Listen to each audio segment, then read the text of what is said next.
Okay guys, welcome back. और इस video में हम बात करेंगे स्विच स्टेटमेंट की।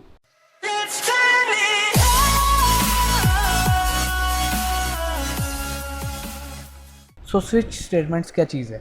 जैसे कि आपने पहले वीडियोस में देखा होगा कि हम इफ़ एल्स यूज़ करते हैं डिफरेंट कंडीशंस को चेक करने के लिए, और उसके बाद हमने एल्स इफ़ को चेक देखा कि हम डिफरेंट स्टेटमेंट्स को किस तरह आपस में कंपेयर कर सकते हैं। ये जो स्विच स्टेटमेंट है ये उसी का एक अल्टरनेटिव है। ये हमें एल्स इफ़ की जगह अल्टरनेटिव यूज़ करने की ज़रूरत क्यों पड़ी, स्विच स्टेटमेंट्स की हमें ज़रूरत क्यों पड़ी?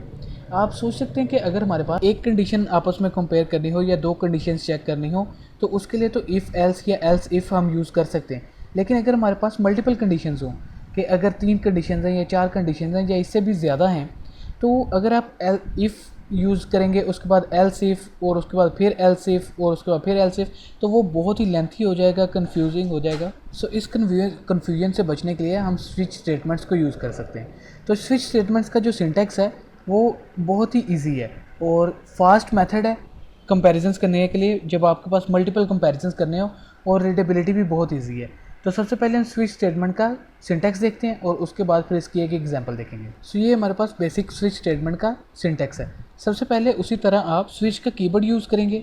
स्विच का कीवर्ड लिखने के बाद राउंड ब्रैकेट्स ओपन करेंगे, राउंड ब्रैकेट्स क्लोज करेंगे, और इसके दरमियान हमारा केस नेम आएगा। वो केस मतलब जिसको हम, कोई भी वेरिएबल है जिसको हम कंपेयर करना चाह रहे हैं उसके डिफरेंट वैल्यूज़ को, तो उस वेरिएबल का नेम, या कोई भी स्ट्रिंग है उस स्ट्रिंग, वो स्ट्रिंग जिस वेरिएबल में सेव है उसका नेम।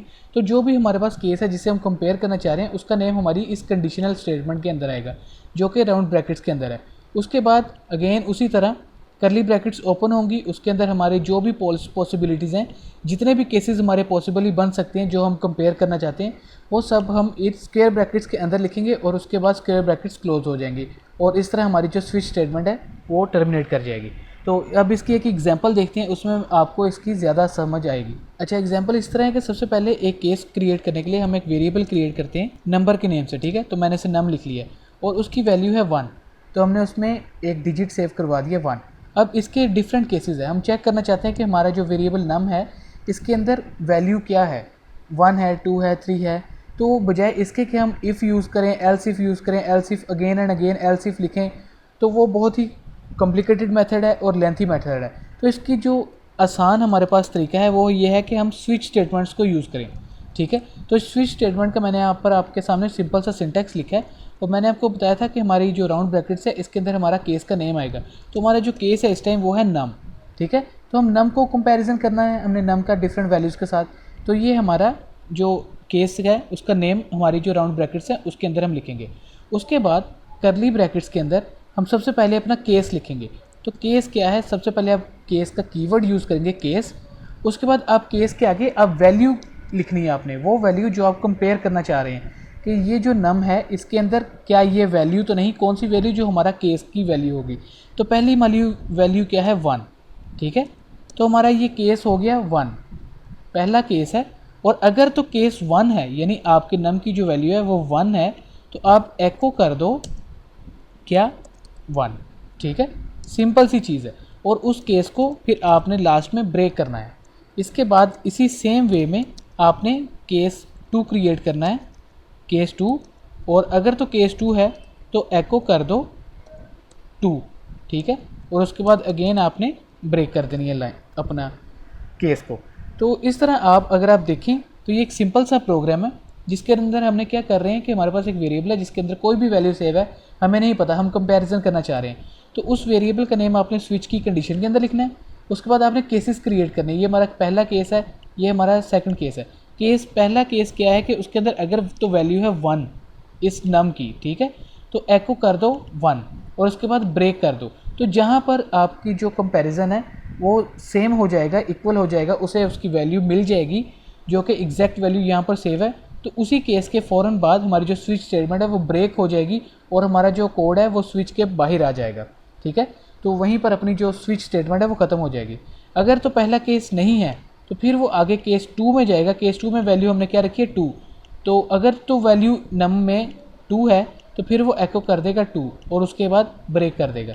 तो इसे सेव करें, अपने ब्राउज़र को रिफ़्रेश करते हैं और देखते हैं हमारे पास क्या रिज़ल्ट आता है। सो हमारे पास आउटपुट आई है 1, ऑब्वियसली क्योंकि हमारे पास जो नम की वैल्यू है वो 1 है, तो उसने एको कर दिया 1 तो केस 1 जो है वो ट्रू है। इसी तरह अगर मैं यहाँ पर 1 की जगह 2 सेव कर दूँ और इसे रिफ़्रेश करूँ तो हमारे पास जो आउटपुट आई है वो आई है 2, क्योंकि हमारा जो केस 2 है वो करेक्ट है, तो उसने 2 को प्रिंट कर दिया। लेट्स से कि अगर हमारे पास वैल्यू हो 3 या कोई भी वैल्यू 1 और 2 के अलावा हो जो हमारे केसेस में नहीं है, तो अगर हम अपने ब्राउज़र को रिफ़्रेश करें तो आप समझ सकते हैं कि यहाँ पर कुछ भी आउटपुट नहीं होगा, क्योंकि हमने इसे डिफ़ाइन ही नहीं किया।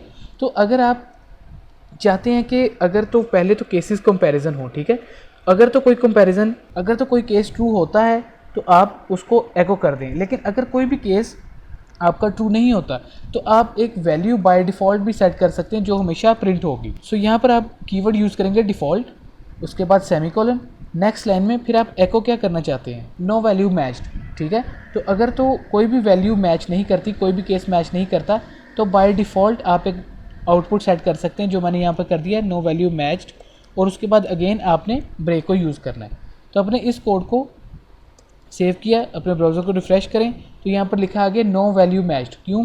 क्योंकि हमारे नम में 3 सेव था और हमारा कोई भी केस ऐसा नहीं है जिसमें कि वो हम 3 को कंपेयर कर रहे हैं। तो इस तरह आप स्विच स्टेटमेंट्स यूज़ करके डिफरेंट केसेस क्रिएट कर सकते हैं, और ये बहुत ईजी है एल्स और इफ़ एल्स को बार बार यूज़ करने से। इसकी रीडेबिलिटी बहुत ईजी है, ये फास्ट मेथड है और आप इससे मल्टीपल कंपेरिजन्स कर सकते हैं।